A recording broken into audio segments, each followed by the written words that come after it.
did it, and it was great to sort of. You couldn't really touch them; you weren't allowed to, but you could. It looked as if you were, and you got some nice photographs back, online the same day. But one of my pals, he did it as well, and he got great photographs, just two or three stills. Um, and anyway, he then decided to use one of the AI apps, which has been in the news lately for various reasons. And he posted the result, the video that came out of it, on Facebook so people could see it. And it is incredibly clever because you see him. He's first of all, he's standing there looking proud of Palace with these trophies there, and then all of a sudden he physically picks up the FA Cup, looks around, and runs. And the camera sees him running out the door. And when I first saw this, I thought, what? And then, of course, I twigged this was clearly AI. This was artificial intelligence. I hope it was anyway. But the point I make is it's incredibly clever because it really there's no clue that was not a real video. It's quite incredible. And that's why I say nowadays we have to be a bit more thoughtful about, can we believe, for example, what we see. Now, if the guy's name is Grant, he's a great fella, great friend, is Grant. And yeah, so he's had his leg pulled about that. But if he'd been unlucky, and later that day, let's just say the FA Cup had been stolen from the Crystal Palace club, it could happen. And then somebody comes up with this video.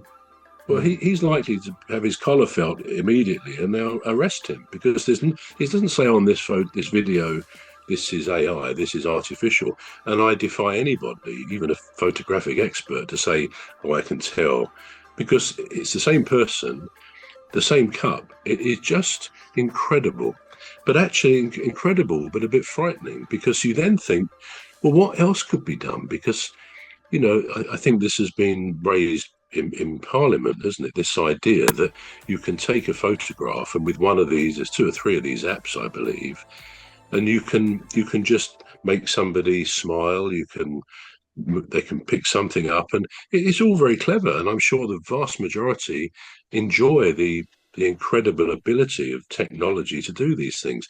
But also, there is a frightening bit that somebody could be, as I say, find themselves in trouble for seemingly stealing something. And somebody says, well, I've got the picture and all the rest of it, I've got the video. So do you think does that affect your answer that yes, we can trust our senses? Well, I mean, there have been things all throughout the years that stayed with us, and I'm talking about what we used to refer to as film tricks. So, you're watching a program on television, and then somebody disappears, and you think, "Whoa, where's he gone?" And it was quite.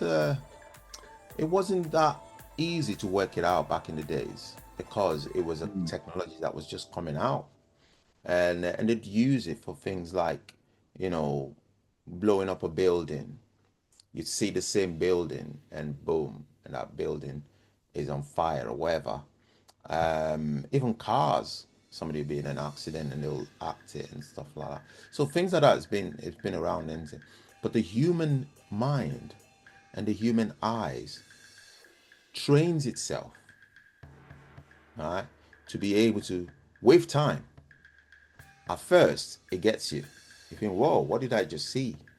But then we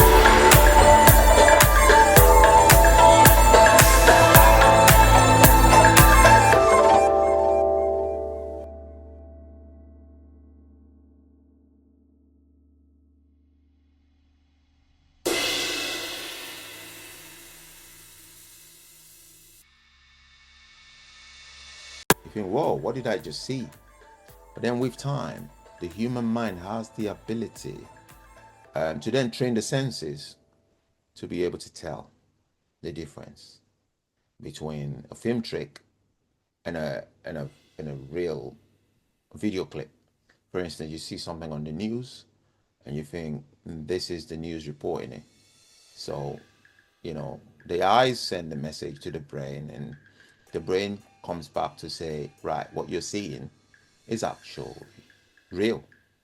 As different from what you saw in that movie last night.